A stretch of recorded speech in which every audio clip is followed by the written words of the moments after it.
Hello, my fellow cartoon fanatics. Today we're gonna do a new hidden indie gem, or AKA another independent project probably you never heard of. And today we're gonna talk about a new one that came out like almost like a month ago called the Afterlife show with Hector Plasma, pilot episode 1. And this was made by a small company called Flabo Animation. And Flabo Animation, this is not the first time they do actually an animated pilot or anything anime. In fact, they actually have a website sort of explaining who they actually are.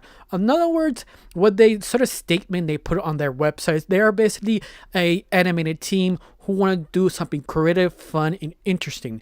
And they show you all the projects they actually have done. But besides the new pilot they made, they also done music videos, little shorts, or kind of like a re-animated Mickey Mouse original for short Steamville Willie or something like that. If that one that everybody wanted to remake because it became sort of free to do now where's that short. Also, they do many others. In fact, they have a merch store in their website if you want to support them and buy some stuff for them. Just FYI. In other words, they're basically pretty professionals. Now, the Afterlife show, what is it about? Well, you follow sort of like a monkey documentary about a guy called basically Hector who introduces the mansion and what's going on inside the mansion. Think of it sort of The Office, or basically like the movie Spinal Tap, if you've seen that movie. If not, more specifically something like the UK or American version of The Office. That way means sort of like a monkey documentary, sort of animated film effect. More specifically, give you a more better idea, something like Ferris Bueller Day Off. Imagine that as a cartoon, but more specifically something like an animated TV series, or sort of between a sort of horror story, sort of monkey documentary with, sure, think of it, that type of guy as a lead. And you think that'd be kind of fun and interesting in a way? Yes, especially how dark this animated pilot really is. It really does surprise you, but the comedy kind of helps it elevate it but keep you unsurprised, because it just sort of surprises you every single moment, because they have this sort of habit of sort of dark humor, something that sort of mean-spirited, but every time someone does this, they forgot why mean-spirited jokes work. It's because you just don't punch down, you elevate it. You punch it, but you also kind of push the person to become better. And that's sort of hard to balance. Everybody think every time you do this type of comedy, you have to be sort of mean-spirited, something like Deadpool. But even Deadpool realized you do that type of comedy, but you need to sort of elevate it, become sort of kind of kind and sweet in between to make the comedy actually work. Because at the very end, as you finish whatever movie or episode doing that type of comedy, you have to make it sort of wholesome, something hopeful to make the comedy work. And this pilot does that extremely well, especially the horror. Of course, before I continue on, my name is Rachel. I like to talk about animation, not just animation, through reviews, first impressions, cartoon theories, or sometimes, if you have some spare time, cartoon breaking news. Of course, you'll like how it's going, like to help my channel, put a like, comment, and subscribe. That's the only thing you need to do. If not, that's fine. If you do, thank you. Because of you, I'm getting close to my main goal of 2,000 subscribers. And yes, I'm getting close every single day because of people like you. People put like, comment, and share. Thank you. Now let's break down of this new indie pilot called The Afterlife with Hector Plasma. Now let's get started. Now, what happens in the pilot? Well, you follow basically Hector introducing the house, explaining what a ghost does and how they get out or not get out, or all the steps. But during this interruption, the camera guy sort of died and become a ghost, and this is giving a good excuse how to everything sort of break down. But I love it is Hector, our main lead, he's sort of a very horrible person, because you kind of have to be, because of this type of sense of humor where you think that Deadpool and Bueller, they're actually good people. Not really, they're equally as horrible, but they realize they keep doing something wrong and trying to become better. And Hector is the same thing. They actually got that sort of sex and humor perfectly. But I love it, he never tried to be mean-spirited. It just sort of happens because he's a ghost. You don't die, you live forever and sort of status. Sort of, you never know what you're gonna do because you got nothing to do or willing to do things. So you have to sort of entertain yourself. And this is what the thing he does to explain the sort of levels of this hotel, the creepy things, the sort of horrific things that actually happen in this. But he's sort of cool with it, but not realizing, showing the camera guy all the horrific things, and he's just in shock. He doesn't know how to react. But I love it more. It's all the horrific things around him, the sort of design, evil, twisted things. Like when you basically die, you do not become the same person. You sort of change. And this is what Hector sort of explains, that you don't get to decide how you look. It's sort of kind of how you die, you become what you are, in other words.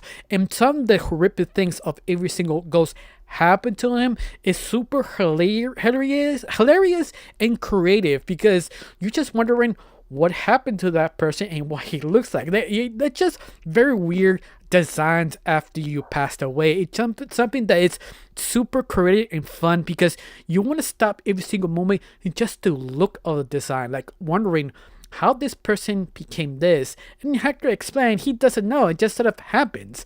But you do have sort of curses when you passed away, and that's what Hector's attempted to explain. But in between everything, Hector tried to do sort of a surprise party with a new guest, but also telling you he doesn't do this like for everyone. He sort of does this because he kind of is bored and trying to explain to the camera guy. But I love it how the camera guy is just sort of kind of freaking out because with everything going down, and other ghosts trying to explain like, well, this is your life now, way to be sort of bored the rest of your life until you go completely insane. And the guy like, what do you mean? And I love that they show examples of each single character, and the camera guy sort of gets like, oh, I have to get out of here, I have to like run away. But it also show you that you can't run away in limbo. You try, but when you pass away a specific place, you get stuck there. And they have funness of this sort of ironic kind of twist. But not just him, everyone, especially the mansion, because the mansion is sort of a mystery funhouse, the best way to describe it, because you cannot get out. You go different levels, different messed up stuff, but yet you just can get out. But it's sort of the funness of that sort of creativity that you don't really predict. And this is the best part, because you keep guessing. But on top of all this, I have to admit, I love all the animation, the designs, because it feels something from the 90s, especially with the comedy and how mean-spirited it is. Although, not mean-spirited, the comedy is more 70s or 80s type of comedy, and they capture it pretty well. That wasn't the bigger mistake. This type of comedy, they rely on the just dialogue in the performance. In animation, if you could do comedy, you had to add little things, a little bit more in the animation, behind the background, the camera work or something, and they do that little things, a little joke you see in the corner, or a little joke you see the picture, and that you just keep adding. It's like joke after joke. You could miss a joke because you keep laughing at another joke. That's why how well paced and well thought of this sort of kind of scenario. And also, I love all the dark humor, and I do mean dark. And something, if you sort of raised in the 90s or like the 80s or 90s sort of horrific comedy, this one does perfectly that. It just oppressed me that well. You also love it trying to be wholesome in the sort of situation, like, yeah, could be bad if you let it, but let me help us do better, at least to be entertained, to they figure out how to get out this situation. And I think that the thing I just adore. This thing is just perfect, wholesome, great, and horrific. Yeah, I do mean horrific. They have some very creative gore, very creative horrific moments. It just, mwah. Yeah, I don't mean just physical. I mean psychological, physical, just sort of weird sounds, but yet it's super hilarious when they do it. Think of it sort of a Courage Carrying Dog. It was sort of a documentary, or Billy and Mandy and the Adventures of Grim Reaper. Think of those shows, how dark they are and how they get rid of with it.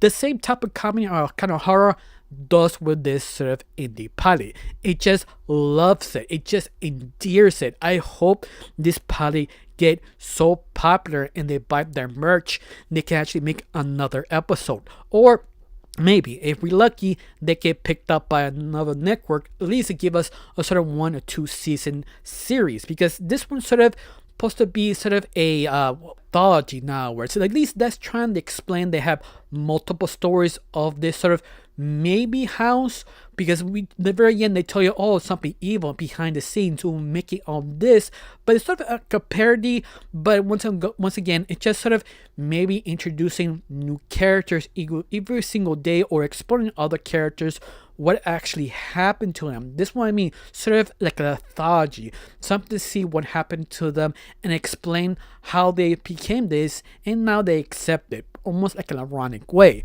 But all that's all I can say, because I really truly enjoyed this indie pilot, because it was sort of a surprise. It's something that I got recommended on my own Bessie channel. I was sort of I do it later, I look at it later, till I finally watch it today. I was pleasant the surprise now onwards. I can't stop praising how good and well paced the comedy, even the main lead Hector could be sort of mishandled, done so well.